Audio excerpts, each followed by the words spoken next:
अस्सलाम वालेकुम, ईद मुबारक।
आपको तंग कर दिया जी मैं समझता हूँ आपकी मेहरबानी है जी, आप ईद के वाले दिन तशरीफ़ लेके आई हैं। कैसे गुजारते हैं आप ईद का दिन इनाम?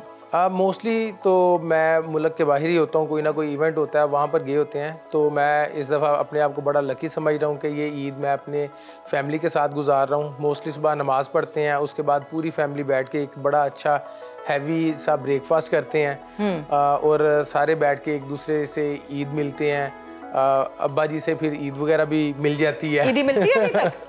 जी मैं बस वाली साहब भी हैं जो आजकल ईद दे रहे हैं, बाकी तो फिर मुझे देना पड़ती है। यानी इनकमिंग कम होती है, आउटगोइंग ज्यादा होती है। जी बिल्कुल, इनकमिंग ना होने के बराबर है और आउटगोइंग पूरे अरूज पर। ये तो मगर बड़ा फैमिली बहुत ज्यादा खुश होगी कि आप ईद पे मौजूद हैं।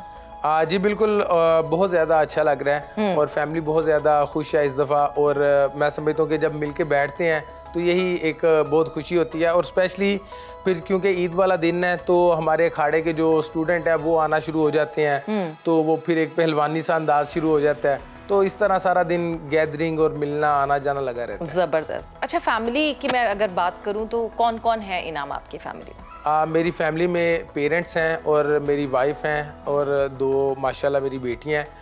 और इसके साथ हम जॉइंट फैमिली में रहते हैं। तो मेरे 3 हम भाई हैं, मतलब 3 भाई मजीद हैं, 2 की शादी हो गई है, भाभियाँ हैं और एक छोटा भाई। यानी आप बिग ब्रदर हैं घर के, हैं? जी अल्हम्दुलिल्लाह, मैं समझता हूँ कि ये अल्लाह का करम है। हाँ नहीं बिल्कुल, ऑब्वियसली।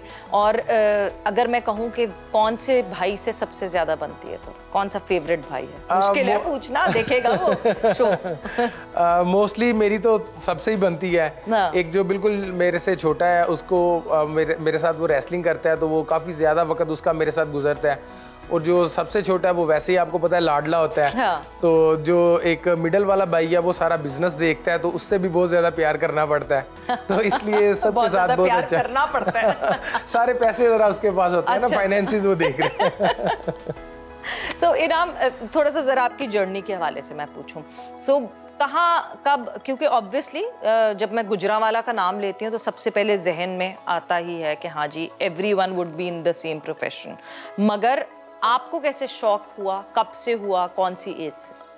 बेसिकली हमारा जो ख़ानदान है वो पहलवानी ख़ानदान है। तो मेरे जो दादाजी थे वो भी पाकिस्तान में बड़े अच्छे लेवल पर खेलते थे। फिर मेरे ताया जी, मेरे वालिद साहब वो भी खेलते थे। फिर जब हमने होश संभालना शुरू किया तो उस वक़्त भी ये होता था कि मेरे जो ताया जी के बच्चे हैं वो भी पहलवानी करते थे। तो हमने खिलौनों से नहीं खेला, एक दूसरे के साथ कुश्तियाँ करके हम बड़े हुए हैं। ईद पर भी अगर किसी के घर जाना या किसी त्यौहार पर या वैसे भी कहीं पर भी जब हमारी गैदरिंग होती थी तो वो हमेशा से यही एक चीज़ होती थी, चलें जी इनकी कुश्तियाँ करवाते हैं। ओह ज़बरदस्त। तो इस तरह से हमारा मतलब से शुरू से ही हमारा जो माइंड सेट है वो पहलवानी की तरफ बनाया गया। हमें माहौल इस तरह का दिया गया।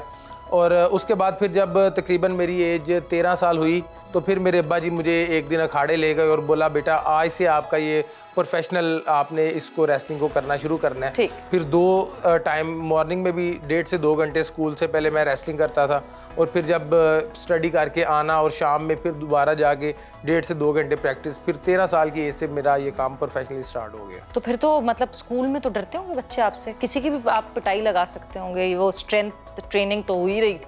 एक्चुअली स्कूल में बच्चों ने क्या डरना था, सुबह इतनी ट्रेनिंग करके जब स्कूल जाता था मोस्टली तो मैं जाके सो जाता था। सो जाते थे स्कूल जाके? हाँ जी, मतलब कि सुबह इतनी कसरत करना। हाँ। और फिर आपको पता है एक लंबा टाइम होता था स्कूल के लिए। हाँ। तो फिर किसी टाइम जब कोई ब्रेक वगैरह आती थी तो कोशिश होती थी थोड़ी सी आग लग जाए।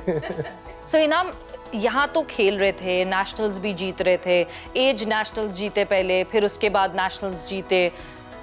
जब कॉमनवेल्थ गए, एक तो इंडिया गए, एक बड़ा वो होता है कि हाँ जी इंडिया जा रहा है हमारा लड़का। हमारे लिए एक बड़ी फैसिनेटिंग बात इसलिए होती है कि आम तौर पे ट्रैवलिंग इंडिया और पाकिस्तान के दरमियान इतनी नहीं होती। सो उस वक्त बड़ी सबने नसीहतें दी होंगी, इधर ना निकलना बेटा, उधर ना जाना, यहाँ जा रहे हो वहीं रहना, अखाड़े के आसपास रहना, या जो कॉमनवेल्थ सिटी बनती है उसके आसपास रहना। एक नई सी दुनिया थी जब आप निकले बाहर। तो was that your first travelling? हाँ जी बिल्कुल, मेरा जिंदगी का जो पहला मुकाबला था वो डेफिनेटली कॉमनवेल्थ ही था। और बिल्कुल ही एक नई दुनिया थी। जब हम यहाँ से ट्रैवल करके गए उस वक्त तक तो नहीं पता था कि वहाँ पर माहौल क्या होता है, किस लेवल के खिलाड़ी आते हैं। लेकिन जब वहाँ पर गए और इतना बड़ा, उसकी ओपनिंग सेरेमनी से ही चीज़ें स्टार्ट हो गई कि एक इंसान सोच भी नहीं सकता। लेकिन जो मेरे जो वालिद हैं और जो मेरे कोच थे उन्होंने मुझे बताया हुआ था कि बेटा आपका फोकस जो है ना वो आपकी गेम होनी चाहिए जी। जितना मर्जी बड़ा इन्वायरमेंट हो, जितने ज़्यादा मर्जी लोग देख रहे हो, करनी तो आपने रेसलिंग है, तो आप रेसलिंग में बेस्ट हैं। तो बाहर का माहौल आप छोड़ दें, आपको वही जो आपने टेक्निक्स यहाँ पर सीखी हैं वही जाके आपने अप्लाई करनी है। और डेफिनेटली बहुत बड़ा माहौल था, लेकिन हम अपनी जो फोकस था वो रेसलिंग रहा। और जो हमारे इवेंट वो साथ साथ होते रहे। और मुझे आज भी याद है कि मैंने पहले जब 3 इवेंट विन किए और फाइनल में इंडिया के साथ मेरा वो फाइनल का मुकाबला था, दिल्ली का वो ग्राउंड था, और इतना ज़्यादा अवाम पुरजोश थी, इतना ज़्यादा शोर आ रहा था कि मतलब हर कोई इंडिया इंडिया चीयर कर रहा था इंडिया के लिए। हाँ। इतना शोर था कि मुझे मेरे कोच की भी आवाज़ पीछे से सुनाई नहीं दे रही थी।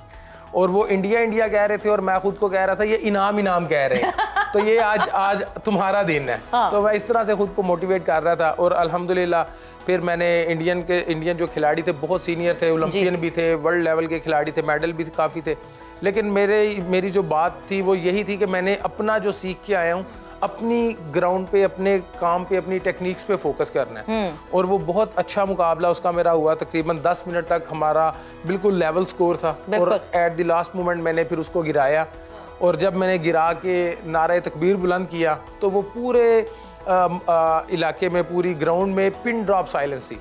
और मेरा नारा गूंज के दोबारा मेरे कानों तक आया। और अल्हम्दुलिल्लाह उस वक्त पाकिस्तान के लिए रिकॉर्ड बना।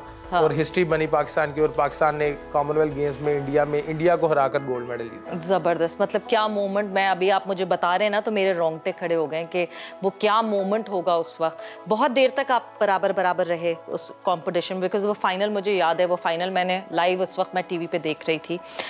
ये ऐसे नेक टू नेक रहना उस वक्त एक होता है ना एक थॉट प्रोसेस। क्या थॉट प्रोसेस था जब आपने कहा कि नहीं अब मैं जरा लाइन क्रॉस कर जाऊं, अब बहुत देर हो गई कि वी आर वेरी इक्वल?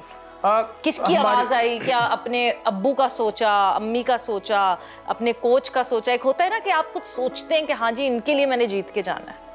मेरा जो उस वक्त सोच थी वो यही थी कि मैं ही बेस्ट हूँ, मैंने गिव अप नहीं करना और जो मर्जी हो जाए। हाँ। मेरे मतलब दिल में एक जो बात चल रही थी वो ये थी कि आज ये मैंने ही जीतना है। अगर मेरे पास इसके अलावा कोई ऑप्शन नहीं। हाँ। जीतना है, 100% जीतना है। और मैं बस सिर्फ फोकस इस चीज़ पे था कि जो मेरी टेक्निक्स जो मैंने सीखी हुई हैं, मतलब सम टाइम ऐसे होता है कि आप कुछ ज़्यादा करने जाएं तो आप वो अपना फोकस ख़राब कर देते हैं।